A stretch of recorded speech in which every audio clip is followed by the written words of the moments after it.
अगर वोट देखिए चोरी अगर होती तो मोदी ने दावा किया था कि हम 400 पार, इस बार 400 पार, तो 450 ना आते। में अखिलेश यादव जी वहां से चुनाव लड़ रहे थे, ठीक, और भी वो अपने बूथ पे वो जा सकते थे प्रत्याशी के तौर पे, लेकिन प्रशासन ने उनको रोक दिया। कार्यकाल में ये दुनिया के सबसे नामी बिजनेसमैन बन गए, वो बताइए आप। इसलिए कि करोड़ों को रोजगार मिला है उनके थ्रू।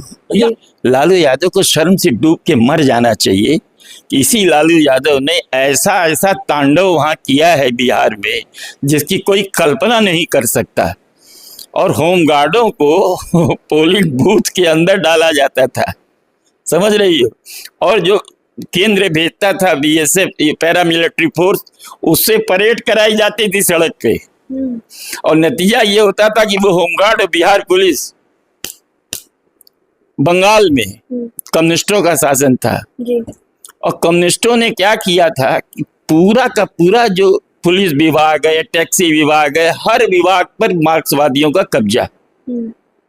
तो वहां तो रिगिंग, साइलेंट रिगिंग होती थी, वहां कोई बोलने वाला नहीं है। कांग्रेस ने कुछ ऐसे पाप किए थे और नक्सल के नाम पर सीपीएम कम्युनिस्टों को गोली से मरवाया था सिद्धार्थ शंकर रे ने। उसके बाद कभी लौट के कांग्रेस आई नहीं सत्ता में। जैसे कि हमने देखा कि राहुल गांधी कल से एक भव्य रैली निकाल रहे हैं, तो मतलब कुछ तो बात है जो इतनी जनसंख्या जो है इसमें शामिल हो रही है।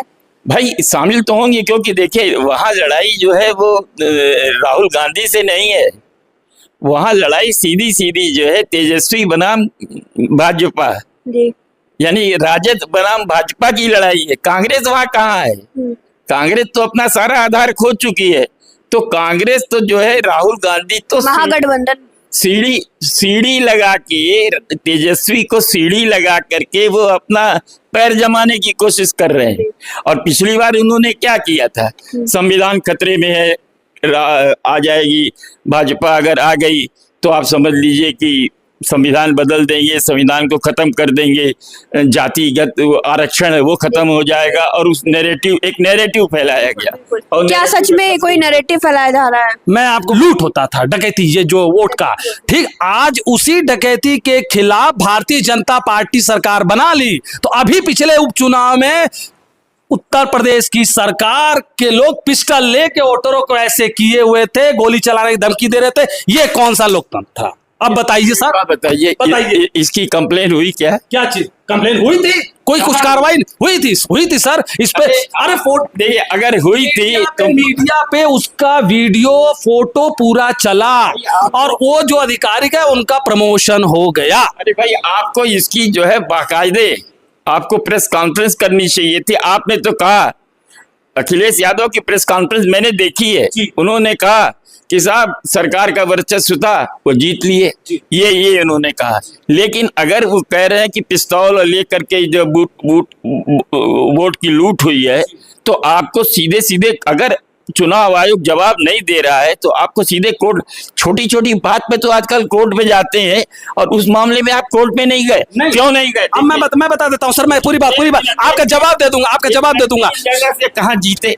10 में से 3 सीटें कैसे मिल गई? 7 ही सीट मिली ना भाजपा को, एनडीए को मान लीजिए, जब उसमें वो भी थे, रालोद भी थे, तो आपको 3 सीटें मिली क्यों? और अगर वोट देखिए चोरी अगर होती तो मोदी ने दावा किया था कि हम 400 पार, इस बार 400 पार, तो 450 ना आते, 240 पर नहीं ना अटक जाते। 450 के पार हो तो हम आप यहाँ होते भी नहीं सर। अब वो बात छोड़िए, जो लोग नहीं लूट की बात मैं बता रहा हूँ। लोकतंत्र में वोट देने का अधिकार था, वोट जनता देने जा रही थी, वहां पे आप हथियार लेके पुलिस प्रशासन इस तरह पिस्टल तान के सरकारी खड़ी है, वोटर भयभीत हुए, डरे, वोट हमारा कम पड़ा। अब उस दौर में अखिलेश यादव जी वहां से चुनाव लड़ रहे थे, ठीक, और भी वो अपने बूथ पे वो जा सकते थे प्रत्याशी के तौर पे, लेकिन प्रशासन ने उनको रोक दिया। उन्होंने यहां तक कहा कि ठीक है मेरी सिक्योरिटी नहीं जाएगी, मैं अकेले जाऊंगा। तो भी तो वोट की लूट के जी, कि संभल की जो एक कॉन्स्टिट्यूएंसी थी जहां पर 65% जो है वो हमारे मुसलमान भाई हैं, उनकी है, वहां पर सपा की जमानत क्यों जब्त हुई? उसका भी कोई रीजन है? मैं बता रहा हूँ। उसका रीजन ये है, वहां लड़ाई पठान बनाम शेख की हुई, और उन्होंने कहा कि नहीं, हमारे जो पूर्वज थे वो सनातनी थे, हम लोग दब करके जो है मजबूरी में जो है हमने इस्लाम अपनाया है, अब समय आ गया है कि हम देंगे। और उसके अंदर जो भूमिका थी जियाउर बर्क जो है बिर्क, उनकी बहुत बड़ी भूमिका थी, और फिर वहाँ दंगा कराया गया। तो देखिए ऐसा नहीं है, और मैं ये नहीं कहता कि भाजपा कोई दूध की दूली पार्टी है, सब धतकर्म करते हैं, वो भी धतकर्म करती है, लेकिन ये जिनको आप कह रहे हैं कि जो 50 साल 60 साल राज किए देश की आजादी के बाद, ठीक, सुई से लेके जहाज तक तो इन्हीं के कार्यकाल में आया ना सर। कहाँ आया? अरे ये जो आप देख रहे हैं ये बीजेपी गवर्नमेंट में नहीं आया था, ये माइक या ये चश्मा या मोबाइल या घड़ी, सुई से लेके जहाज तक तो कांग्रेस राज में ही आया। क्या आया?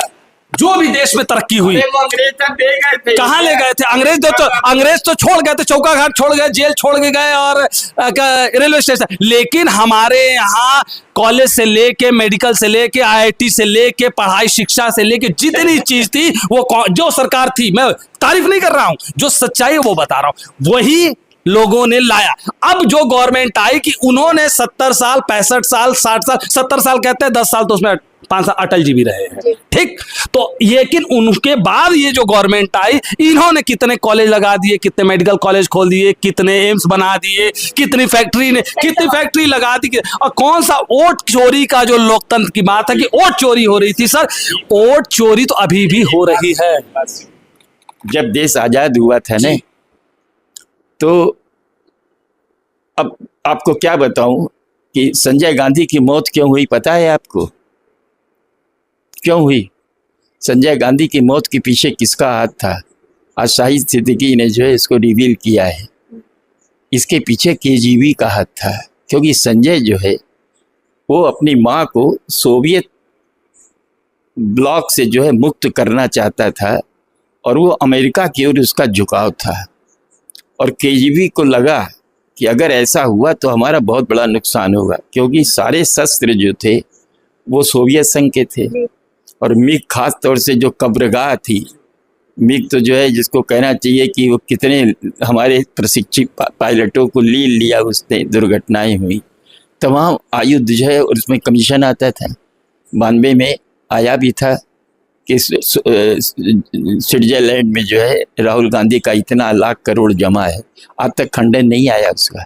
तो पैसा तो इनको आता था, केजीबी को बर्दाश्त नहीं हुआ और संजय गांधी चले गए। और ये बात का दावा किसने किया मालूम है?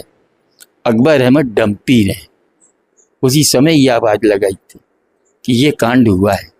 आप समझिए क्या था, हमारे पास अगर कुछ था तो टाटा ने दिया था सब कुछ। टेल्को, टेस्को, एयर इंडिया जो देख रहे हो जिसमें कि वो महाराजा वाला लोगो था, वो सब टाटा का था। ये और बजाज और बिरला जी के ब्लैंक चेक जो है नेहरू और गांधी के सिराने रखे रहते रहे। आज वो कहते हैं ना कि हमारे परिवार ने जो है वो शहीदी की है और ये हुआ बड़ा बलिदान किया, कहीं कोई बलिदान नहीं किया है। खड़ा किया था किसने? भिंडरा वाले को खड़ा किसने किया है? ज्ञानी जैल सिंह ने। मोदी जी ने जो सवाल किया है कि कितने तो कॉलेज और हॉस्पिटल बने हुए, और ग्लोबलाइजेशन अगर ना आया होता नरसिम्हा राव ने जो किया, तो आप समझिए कि दूसरी बार सोना गिरवी रखा गया था, हमारे पास 2 महीने का पेमेंट भी नहीं था। फौजी जी हालत ये थी। और रहा सवाल मोदी के काम का, शौचालय दिया उसने गरीबों के लिए जो है गैस दिया, लाइट दी, जनधन बैंक खाते खुलवाए। मोदी जी ने काम किया है। मैं जवाब दे रहा हूँ। व्यापारी हुए अडानी और अंबानी, छोटे व्यापारी कहाँ गायब हो गए? जुमला भारतीय जनता पार्टी बोलते आप मुझे, मैं जनता की आवाज में बोल रहा हूँ। अडानी अंबानी की बात कर रहे हैं। ये अडानी अंबानी बने किसके काल में? मोदी के बिजनेसमैन थे, लेकिन किसके कार्यकाल में ये दुनिया के सबसे नामी बिजनेसमैन बन गए, वो बताइए आप। इसलिए कि करोड़ों को रोजगार मिला है उनके थ्रू।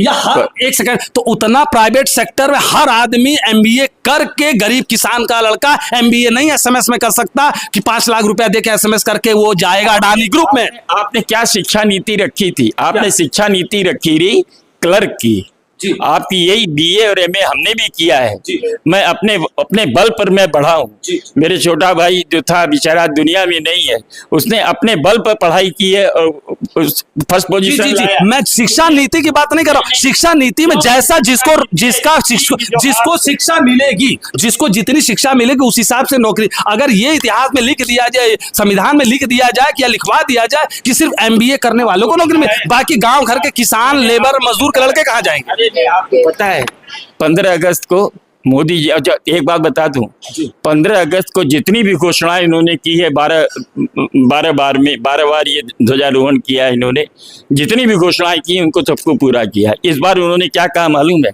1 लाख करोड़ जो है वो उन बेरोजगार लोगों के लिए रखा है कि जिनकी नौकरी मिलेगी उनको दी जाएगी और उनके मालिकों को 15,000 रुपया अलग से दिया जाएगा। आप ये देखिए, मैं आपका जवाब दे रहा हूं कि मोदी जी मंच से जब भी ध्वजारोहण करते हैं, आलोचना जरूरी है। नहीं मैं आपका स्वागत कर रहा हूं। लेकिन आलोचना पॉजिटिव होनी चाहिए। एकदम मैं भी वही बता रहा हूं, वो अनाउंसमेंट करते हैं, मैं स्वागत करता हूं, ठीक, मैं भी सुनता हूं, लेकिन उसमें मिलता क्या है?